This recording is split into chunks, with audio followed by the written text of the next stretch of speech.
আসসালামু আলাইকুম সবাইকে। দেখলেন জেনারেশনের অবস্থা, দেখলেন সামাজিক অবস্থা।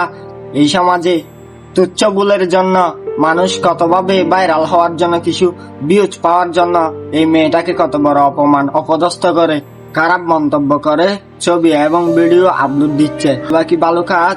আজকে যদি মেয়েটা আপনার বোন হতো বা আপনার আত্মীয় স্বজন বা কাছের কোনো লোকজন হতো, আপনারা কি পারতেন এইরকম আপনার আত্মীয় বা কাছের আত্মীয় স্বজনকে এরকম খারাপ খারাপ ক্যাপশন দিয়ে মন্তব্য করে, কমেন্ট করে এরকম দোস্ত করতে? হ্যাঁ, মেয়েটা যেই কাজটা করছে এটা অবশ্যই ভুল।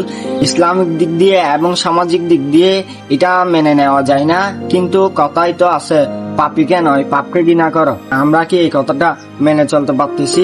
আপনি আপনার বুকে হাত দিয়ে বলতে পারবেন 11 বছর বয়সে আপনি কি এই ধরনের কোনো কাজে জড়িত হন নাই? এই বয়সটা হচ্ছে এরকম শয়তানের দুকাই। যদি শয়তানের দুকা কাজে লেগে যায় তাহলে অবশ্যই এরকম কর্মকাণ্ডে আমরা লিপ্ত হব।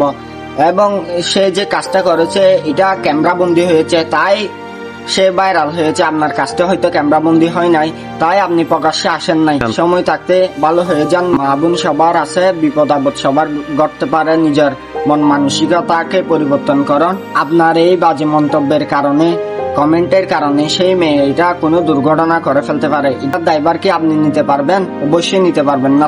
তখন আপনি বলবেন যে ছেলেটা আর দেওয়া কষ্ট সেই মেয়েটা সহ্য করতে পারে না, তাই এই দুর্ঘটনাটা ঘটিয়েছে।